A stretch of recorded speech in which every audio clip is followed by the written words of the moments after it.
Dios les bendiga, hermanos, esta mañana. Qué bueno estar en la casa del Señor.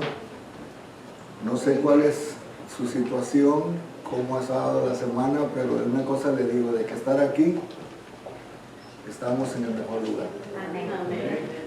El Señor tiene en control todas las cosas, descansemos en Él. Vamos a alabar a Dios, no porque las cosas nos vayan bien, sino que vamos a alabar a Dios porque Dios se lo merece. Independientemente de nuestra circunstancia física, emocional, económica, Dios es digno de ser alabado. Y con esa mentalidad podemos esta mañana decirle al Señor, estoy aquí porque te necesito. Aquí no estamos porque seamos tan buenos, estamos porque necesitamos del Señor siempre, cada día. Si es que esta mañana es hermoso el estudio que tenemos.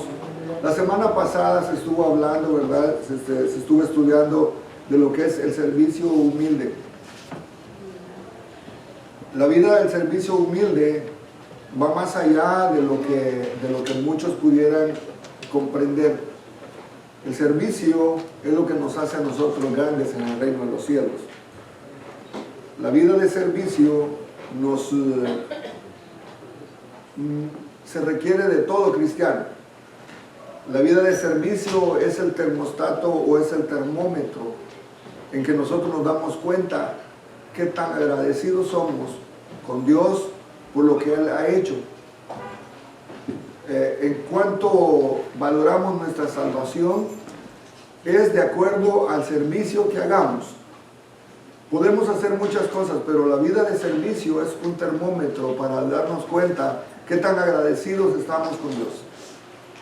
O sea, no podemos pagarle al Señor. La salvación no es por obras, pero sí las obras dicen qué clase de cristianos somos. O sea que servir, Jesús nos dio el máximo ejemplo de lo que es una vida de servicio. Jesús sirvió a sus discípulos, Jesús sirvió casi siempre Jesús veía la necesidad a donde iba y Él servía. Entonces, como discípulos, nosotros también tenemos que dar nuestro servicio a la obra, nuestro servicio en el reino de Dios, y tiene que ser con alegría y humilde. Esa es una cualidad que se requiere. Ahora, la sección número 2, vamos a hablar lo que es una vida de lealtad. Hace unos años estuve yo en Cuba y me impactó algo que me dijo un amigo.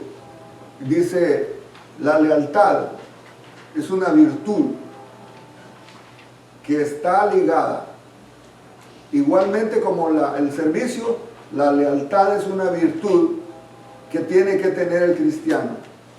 Porque no vamos a ser leales al hombre, vamos a ser leales a nuestro Salvador. El ser leales, es muy posible que se nos presenten oportunidades donde, por haber razón, podemos fallar al Señor. Aquí vamos a estudiar de Judas Iscariote, pero no se ha puesto a pensar que muchas veces nosotros hemos sido desleales con Dios, hemos sido desleales con Jesús, que le hemos negado, que le hemos traicionado.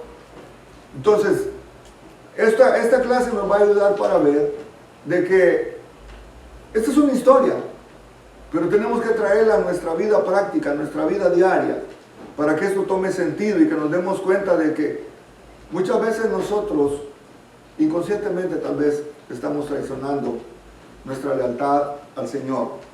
Me gustaría para esto que alguien, por favor, me lea la idea central. Amén. La conexión con Cristo exige una lealtad constante.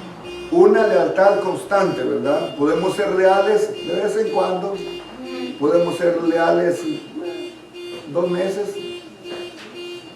pero requiere una lealtad constante. ¿Alguien me puede leer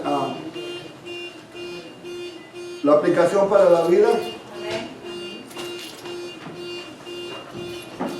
Es impresionante ver cómo el fútbol mueve a grandes multitudes de todas partes del mundo.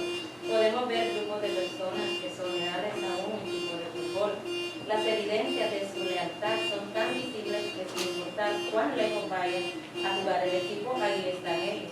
Aún así, el equipo se encontrará en el último lugar en la tabla de posesiones. Estarían dispuestos a invertir su dinero y su tiempo para estar junto a su equipo y alentarlos. Ahora bien, si tuviéramos que hacernos una pregunta en relación a este tema, sería: ¿es nuestra lealtad a Cristo como una evidencia suficientemente visible frente al mundo? Dios conoce cuando lo amamos y nuestra lealtad a Él.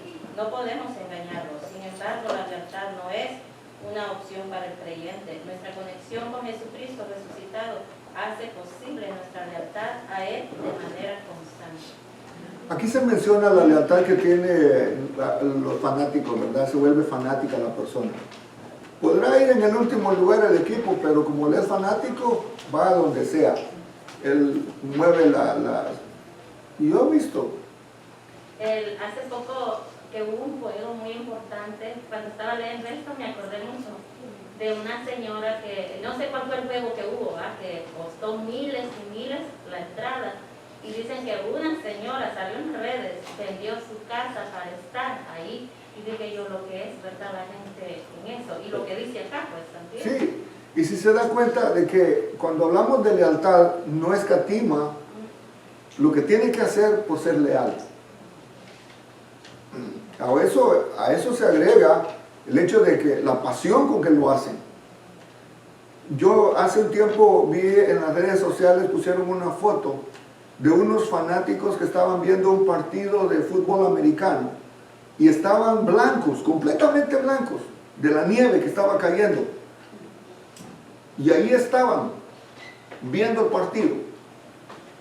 Y lo trajeron a la iglesia y dijeron: si así estuviéramos nosotros, cuando se trata de estar en la iglesia fuera de impacto. Usted podrá decir: ¡ah, qué exagerado, pastor! Es que no hemos entendido todavía. Si eso se hace para algo que realmente es pasajero, ¿por qué a lo eterno no le ponemos importancia? Ver ese cuadro, que no lo tengo aquí, pero le enseñara de eso, porque se hizo viral esa foto, donde estaba blanco completamente los asientos y ellos estaban blancos de nieve. La hermana Claudia lo posteó, lo puso.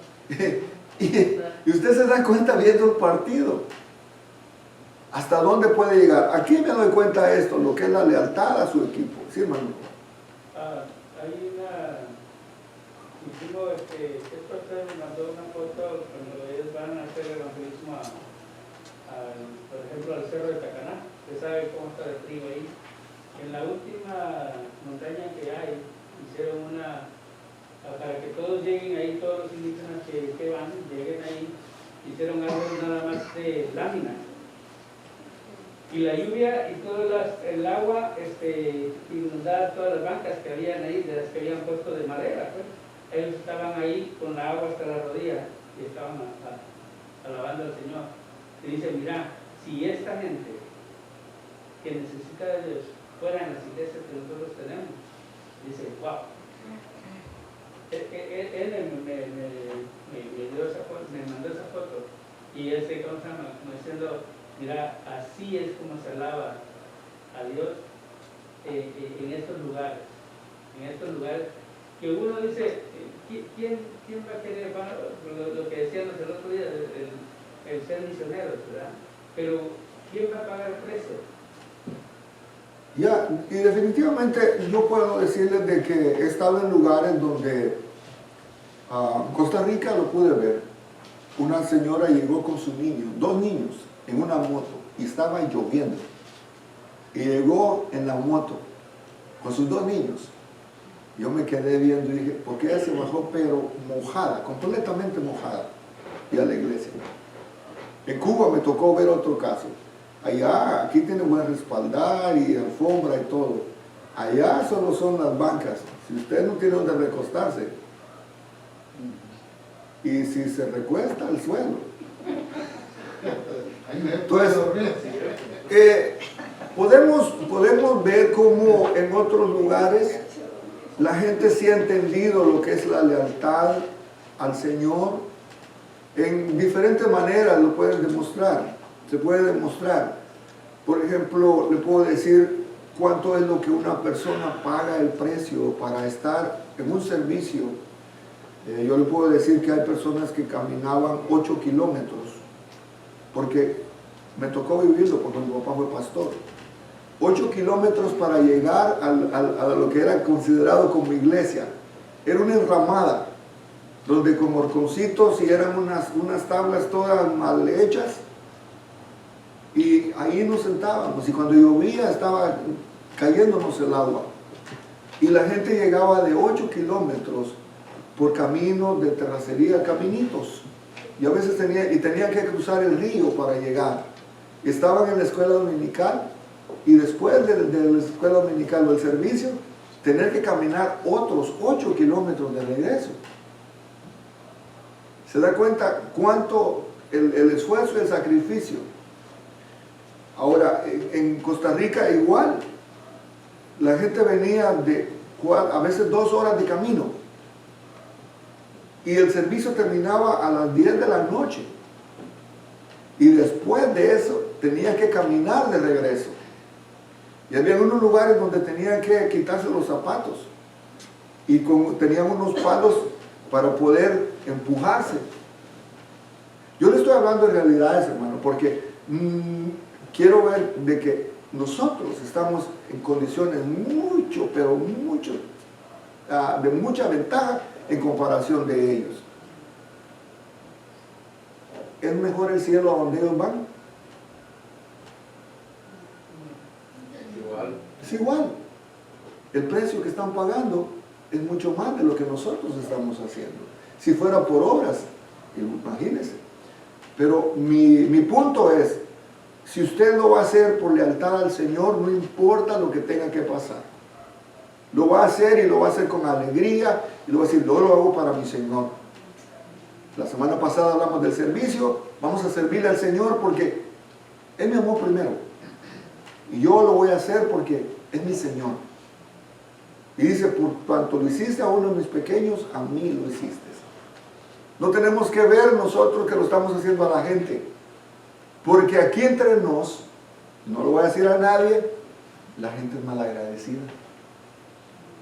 Y si estamos esperando el pago de la gente, usted se va a decepcionar. Pero ¿sabe qué? Desde el momento que nuestra perspectiva y nuestra mentalidad cambia, que yo lo estoy haciendo para el Señor, yo cambio.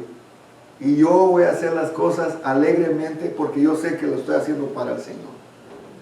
Porque si estamos pensando que la gente va a agradecer, no es así. Pero cuando lo hacemos para el Señor sabe pagar, y pagar bien. Así es que eso nos tiene que motivar, nos tiene que decir, yo estoy haciendo las cosas para el Señor. Porque hay gente que no solo no lo hace, sino que y lo está haciendo, si ni se lo toman en cuenta.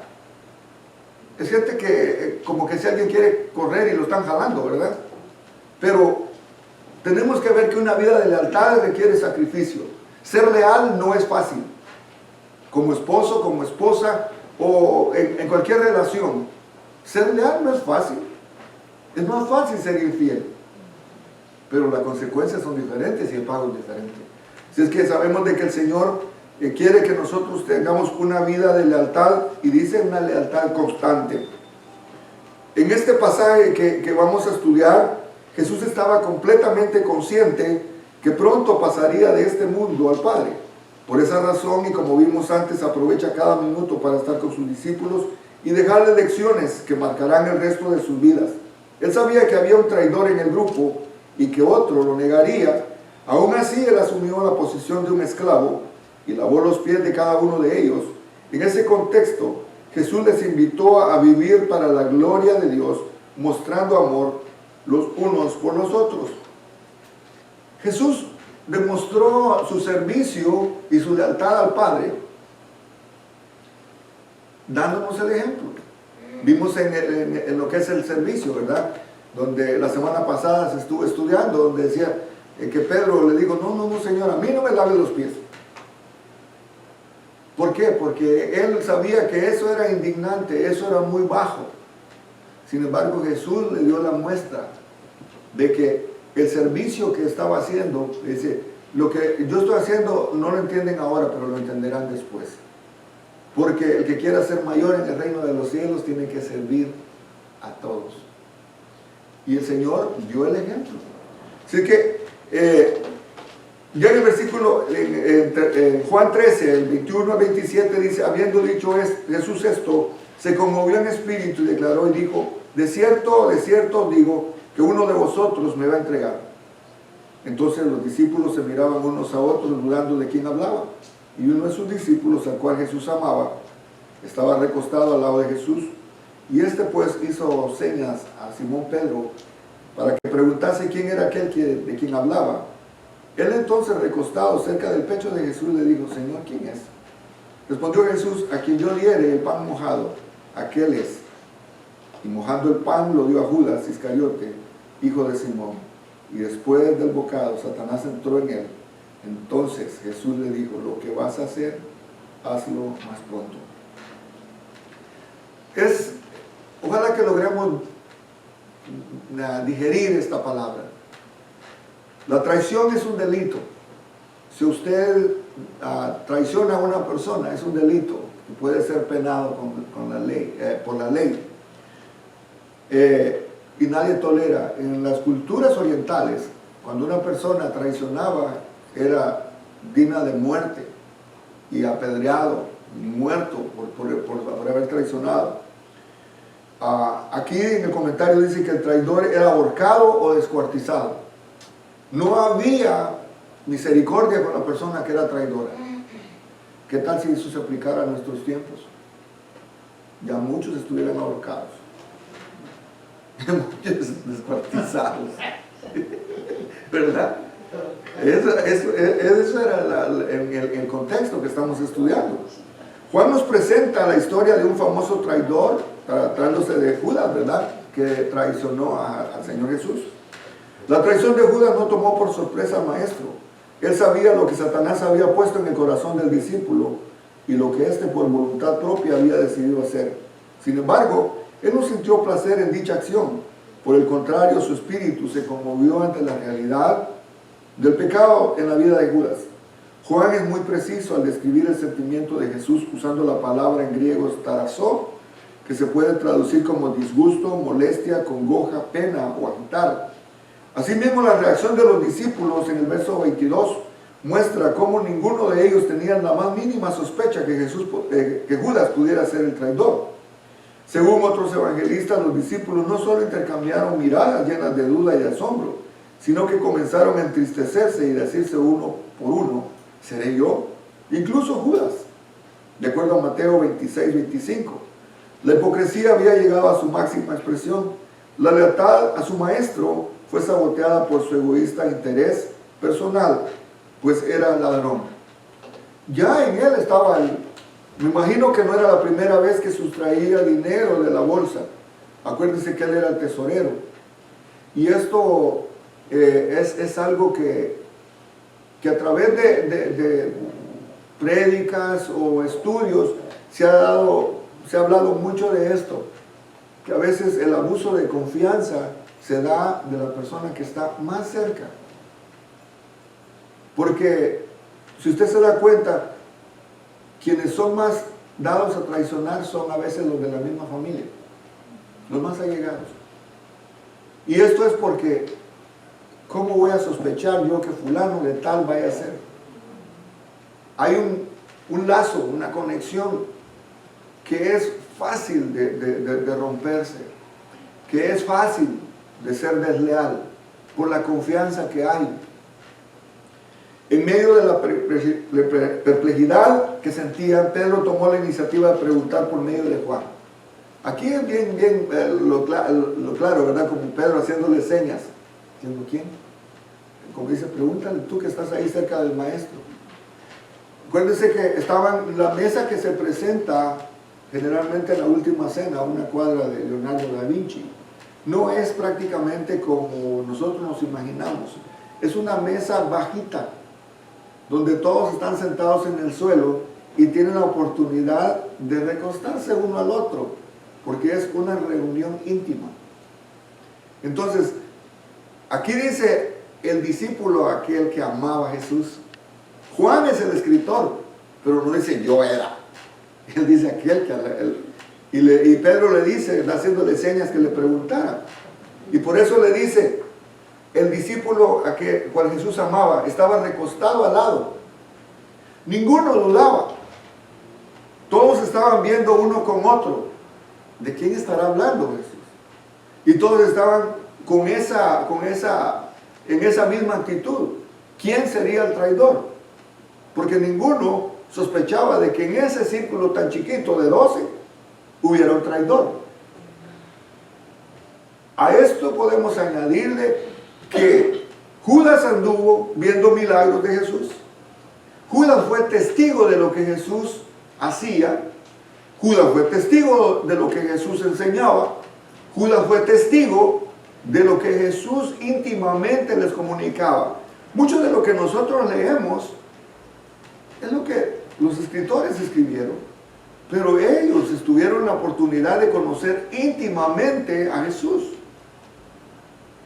Entonces, este discípulo, como dice por ahí, dice, si Judas, teniendo al mejor maestro, al mejor pastor, fue desleal, ¿qué se espera de nosotros?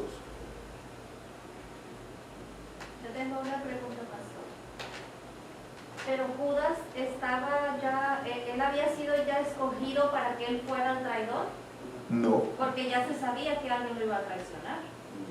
Sí, pero acuérdese que eso lo puso el diablo en su corazón. Decir que ya fue escogido es como decir ya no hay salvación para él. Él tuvo la opción de no hacerlo. Pero entonces si no hubiese habido un traidor, la historia sería otra. Pues sería otra. Pero en este caso, lo que estamos seguros es que fue opción de él, voluntariamente. De acuerdo a lo que dice aquí, voluntariamente fue el que él decidió hacerlo, porque tuvo la opción de arrepentirse. En caso también de Judas, nosotros vemos que Judas anduvo 3 años con él, ¿verdad? También hizo milagros, también realizó cosas. Yo sé que también Judas le amaba al Señor, pero en ese lapso de esos 3 años pasó algo. Fue tentado por el enemigo y él accedió, abrió la puerta. Y por eso muchas veces uno dice, ¿cómo pudo ser posible ese anduvo, como usted dice, está leyendo, con el mejor maestro, con el mejor pastor? ¿Cómo pudo suceder eso? Sucede porque uno abre la puerta. Amén. Y él, hasta el día, si Judas hubiera venido, en vez de irse a ahorcar, hubiera venido arrepentido a los pies de Cristo, fuera un hermano de nosotros. Hubiera sido otra persona, hermano. Hubiera sido otra persona. Porque el plan se tenía que llevar a cabo de que Jesús muriera. Ya esa es mi duda, pues. Si de no haberlo traicionado Judas, Pudiera haber sido otro. Pudiera haber sido otro. Pero Judas se prestó y voluntariamente tomó la decisión. Ahora, acuérdense que ya el Señor sabía de que Judas lo que sentía en su corazón. O sea, para que alguien peque no es de la noche a la mañana. Eso se ha estado... es un proceso. Es un proceso. En el versículo 23 al 25 dice, en medio de la perplejidad que sentían, Pedro tomó la iniciativa de preguntarle, ¿verdad? Por medio de Juan, ¿quién era el traidor? Jesús amaba a todos sus discípulos. Pero podemos notar que se desarrolló una relación más cercana con Juan. Así que Pedro pensó que este era el más indicado para hacer la pregunta a Jesús. El texto dice que Juan se encontraba recostado cerca del pecho de Jesús. Y ahí es donde le dice el comentario, de que estaba en esa condición porque estaban sentados en el suelo. Y se podía recostar, era fácil. No es como estar sentado en una silla. En este caso, era más íntima la situación como ellos estaban. Y él le dijo, Señor, ¿quién es? La pregunta de Juan no solo deja ver su inquietud por saber el nombre del traidor, sino que también pone en evidencia su lealtad. Al yo preguntar quién es porque yo no soy. Sería demasiado descaro, ¿verdad? Pero Juan, al preguntarle, Juan está declarando de que él no es uno de ellos. El que hace la pregunta sabe perfectamente que él no es, por eso pregunta a aquel que sí sabe. Esta escena bastante gráfica contrasta la lealtad de Juan frente a la traición de Judas Iscariote. La respuesta de Jesús se da de una manera inusual. Él puede haber respondido a su discípulo amado con una sola palabra y así dejar al descubierto la falta de lealtad de Judas. Pero no lo hizo así. Por el contrario, Jesús dijo: a quien yo diere el pan mojado, aquel es. Es posible que para nosotros no signifique nada, pero para un judío sí. De acuerdo a algunos eruditos, entregar el pan mojado estaba reservado para alguien muy especial con una muestra de afecto. Jesús pudo haber dicho: este Judas Iscariote. Lo pudo haber dicho, pero sin embargo vemos la actitud de Jesús, que aún así le estaba dando todavía una oportunidad, porque le estaba haciendo algo que solo se le hacía a alguien íntimo, que agarrara el pan, lo mojara y se lo diera en la boca. Eso era para alguien especial. Lo mismo puede pasar con nosotros, que Dios nos da una oportunidad y todavía una última oportunidad para decirle: no te estoy echando de cabeza. Porque si Judas no hubiera agarrado el pan o lo hubiera comido, Jesús tal vez lo hubiera dado a otros también. Pero quien tomó la decisión de último momento fue Judas, porque él estaba demostrando que había confianza entre todos. Ahora, dar el bocado de pan también fue para ellos, es decir, hasta entonces se dieron cuenta. Y fue cuando Jesús le dice: ay de aquel hombre por quien el Hijo del Hombre ha de ser entregado. Bueno le fuera al hombre no haber nacido. Entonces podemos ver cómo Jesús hace un llamado dándole la oportunidad a Judas para el arrepentimiento, pero él la rechazó. Ahí es lo que le estoy diciendo. Esa última oportunidad, porque le dio como un voto de confianza. Lo que quiere decir que Judas voluntariamente decidió someterse a la influencia del mal. 3 puntos que vemos importantes en esta lectura. Una vida de lealtad se inicia con un corazón que se rinde a Cristo. Judas fue desleal porque ya en su corazón había maldad. Una vida de lealtad se cultiva en una relación íntima con Cristo. Me imagino que Judas tenía también sus agendas personales. Que mientras Jesús miraba el bien de los pobres, Judas estaba mirando un bien personal, un bien egoísta. Una vida de lealtad no es posible si desechamos a Cristo. Si él, sabiendo que era el Hijo de Dios, sabiendo que era el Mesías, porque tuvo la oportunidad, como dice hermano Rafael, 3 años de andar con el Maestro, tuvo la oportunidad de no ser leal a Cristo, y él voluntariamente rechazó ser leal. El verso 31 dice: entonces cuando hubo salido, dijo Jesús: ahora es glorificado el Hijo del Hombre, y es glorificado, y Dios es glorificado en él. Dios es glorificado en él. Dios también se glorifica en sí mismo, y enseguida le glorificará. Pero volviendo a la lectura, dice que después que dio el bocado, y ese es el proceso, o sea que no estaba en él Satanás, había maldad en su corazón, pero dice: Satanás entró en él después de que él rechazó la última oportunidad. Entonces Jesús le dijo: lo que vas a hacer, hazlo pronto, lo más pronto. ¿Por qué? Porque Jesús sabía perfectamente de que ya él estaba con la idea y ya hacerlo. Jesús sabía perfectamente lo que estaba pasando en la vida de Judas. O sea, no hubo oportunidad para, como decir, pobre Judas, no le dieron una segunda oportunidad. Sí la tuvo, pero a partir de cuando él hubo comido el bocado, dice que entró Satanás. Y esto nos lleva a otro principio, mi hermano, de que ningún cristiano puede ser poseído. Puede ser atormentado, pero poseído no, porque no puede estar el diablo y el Espíritu Santo en el mismo lugar. O está el Espíritu Santo o está el demonio.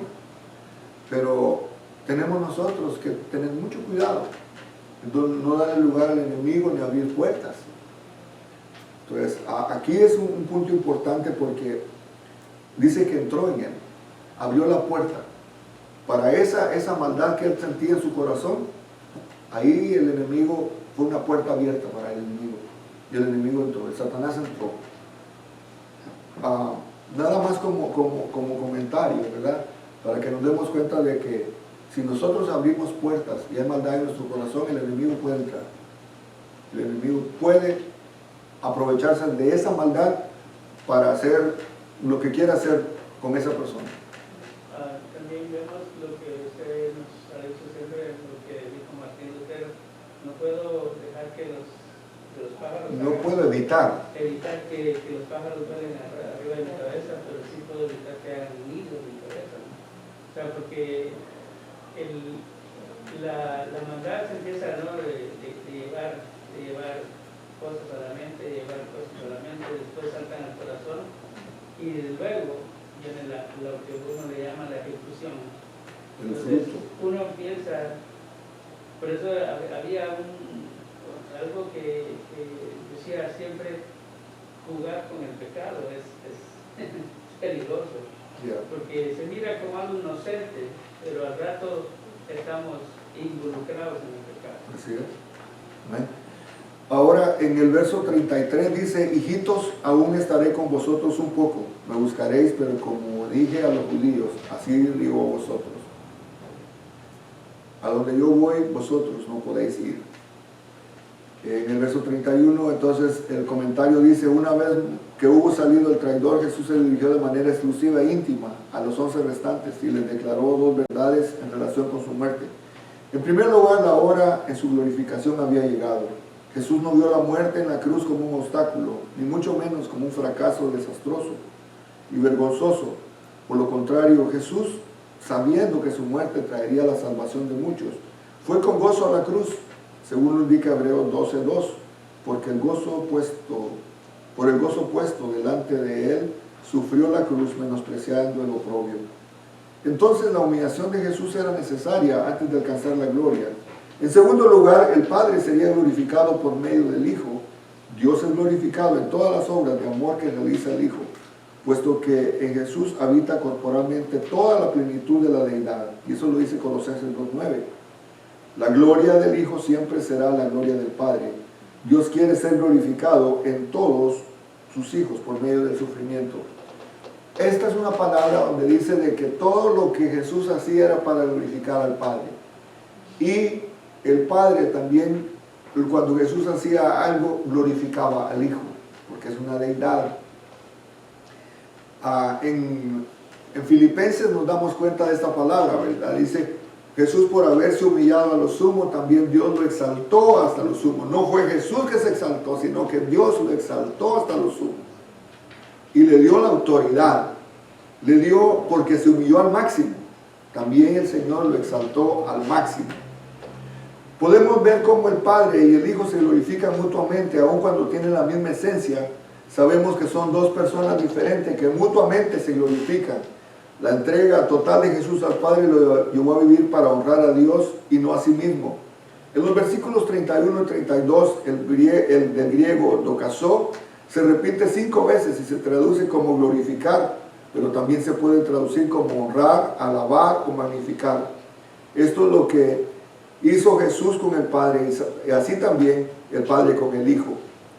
¿Cómo fueron glorificados ambos? Mientras el Padre es glorificado en la muerte del Hijo, el Hijo es glorificado en el Padre mediante la resurrección y la ascensión. Como dice la carta a los Filipenses, Dios también lo exaltó hasta lo sumo. Para Jesús estaba claro cuál era el propósito en la vida: vivir para glorificar a su Padre, de acuerdo a Juan 4:34. Entonces la relación que tenían los discípulos, que Jesús les demanda vivir a la luz de ese mismo propósito. Aún así eso significara para ellos morir a causa de su lealtad. He estado viendo una serie que se llama El Apóstol Pablo. Y nunca lo había visto de esta manera, de cómo el valor que tuvieron los discípulos de exponerse no solo a los fariseos, a los saduceos, a los escribas, sino que también al imperio romano. Prácticamente cuando nosotros leemos Segunda de Pedro o Primera de Pedro, todas esas cartas fueron escritas en la iglesia en plena persecución. Y me llamaba mucho la atención porque la vida del apóstol Pedro, la vida del apóstol Pablo, estuvieron siempre al borde de la muerte. Siempre estuvieron amenazados, perseguidos, torturados, y sin embargo, el evangelio que a nosotros nos ha llegado costó la sangre de esa gente que fue leal, porque estamos hablando de lealtad, ¿verdad? Estamos dando cuenta que el hecho de que nosotros tengamos algo que podamos leer de todo lo que pasó, es porque estos hombres entendieron que tenían que ser leal a su maestro. Judas había sido desleal a Jesús, pero estos 11 discípulos y 12 con el apóstol Pablo fueron leales hasta la muerte. De hecho, todos murieron martirizados y fueron, según la tradición, sufrieron la muerte, todos murieron en muerte de mártires. El apóstol Pedro, crucificado, él dijo que no quería morir como Cristo, que lo crucificaran de pies, ¿verdad? La cabeza para abajo. Todos murieron decapitados, murieron en condiciones horribles. El único que murió de viejo fue el apóstol Juan, y es el que estamos leyendo, que él escribió el libro de Apocalipsis. Pero después de haber sobrevivido, porque lo metieron en un caldero de aceite hirviendo, y no se murió. ¿Se imagina usted negar y lograr sobrevivir de eso? Y entonces lo mandaron prisionero a la isla de Patmos. Y allí murió el apóstol Juan. Y de ahí fue donde él escribió el libro de Apocalipsis. ¿Qué tanto estamos nosotros pagando un precio por ser cristianos, hermano? ¿Qué tan leales, qué tanta lealtad estamos mostrando nosotros al Señor? Cuando, no voy a ir, tengo que bañar al perro, tengo que bañar a Firulais y el otro domingo voy. ¿Para qué lejos estamos de ser leales al Señor?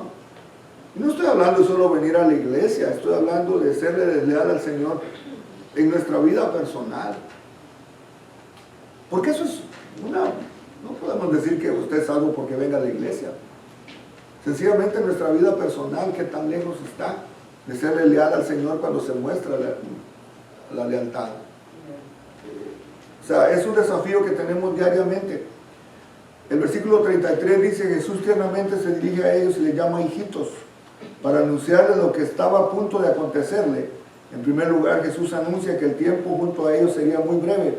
El tiempo de partir al Padre se estaba acercando cada vez más. Sin embargo, la partida de Jesús fue intencional y muy beneficiosa para aquellos que creen en Él. Se recuerda que dice: a ustedes les conviene que yo me vaya, porque si no me voy, no vendrá a vosotros el Consolador. Mas si me voy, enviaré a vosotros otro Consolador. Entonces, era beneficioso. Jesús, en su naturaleza humana, estaba limitado a un tiempo y un espacio. Jesús no podía estar en dos lugares a la vez. Pero el hecho de irse, Él dijo que iba a mandar un Consolador, el Espíritu Santo, que el Espíritu Santo está en todo lugar. Entonces nos conviene a nosotros, porque mientras estamos aquí en Los Ángeles, otros hermanos que están en otros continentes tienen también la misma ventaja de tener al Espíritu Santo con ellos. Amén. Segundo lugar, Jesús anuncia que lo buscarán, no lo podrán hallar, aunque ellos serían privados temporalmente de la presencia física de Jesús. Él volvería a ellos por segunda vez, puesto que Jesús más adelante les aseguró a sus discípulos que después de su muerte ellos se reunirán con Él. Y en tercer lugar, cuando Él les dice: a donde yo voy vosotros no podéis, se refiere a su muerte en la cruz. Solo Él era la persona que podía tomar nuestro lugar para ser salvos y estar con Él siempre. Aquí vemos en esta lectura: el sufrimiento de un medio no es un fin. Estamos en sufrimiento temporal, no es el fin. También vive la gloria de Dios y no para nosotros mismos. Si vamos a sufrir, que sea para la gloria del Señor. Aquí no está diciendo que vamos a sufrir por andar de chambrosos o por andar de... No. Sufrir por el Evangelio es lo que tiene el precio, el premio. Tenemos que sufrir por la causa de Cristo si fuera necesario, y encuentra consuelo y fortaleza en las promesas del Señor. Las promesas del Señor son nuestras, y Él, así como lo promete, también lo va a cumplir. Aquí entra el último versículo, dos últimos versículos. Un mandamiento nuevo doy, que os améis unos a otros, como yo os he amado, que también améis unos a otros. Y en esto conoceréis todos que son mis discípulos, si tuviereis amor los unos para con los otros. Qué fácil es decir yo amo a Cristo, pero no amo a mi prójimo. Cuando dice un mandamiento nuevo, no es que estaba haciendo, no es un mandamiento nuevo. Él lo estaba poniendo como base del cristianismo. Si amamos a Dios, tenemos que amar a los demás. Si amamos al Señor, tenemos que demostrarlo con la gente que está a nuestro alrededor. Por eso es que el Señor nos dice que amar a otros con la misma calidad e intensidad que somos amados. También amar a otros requiere una renuncia continua a nuestros derechos, y también seremos conocidos en la medida que nos amemos unos a otros. Que si nos conocemos como cristianos, sea como los cristianos del primer siglo decían, miren cómo se aman. Amén. Hermanos, si nosotros como cristianos no nos podemos amar, la gente va a dudar que los amemos a ellos. Porque si no amamos a los que nos conocen, mucho menos vamos a amar a quienes no nos conocen. Así es que esto es una responsabilidad que tenemos que ser leales no solo con Dios, sino que también leales unos con otros. Si nosotros decimos que amamos a nuestro prójimo, amémoslo no solo de palabras, sino que también con nuestros hechos. Porque vamos a ser desafiados constantemente a ser leales al Señor. Así es que esta es una enseñanza, y por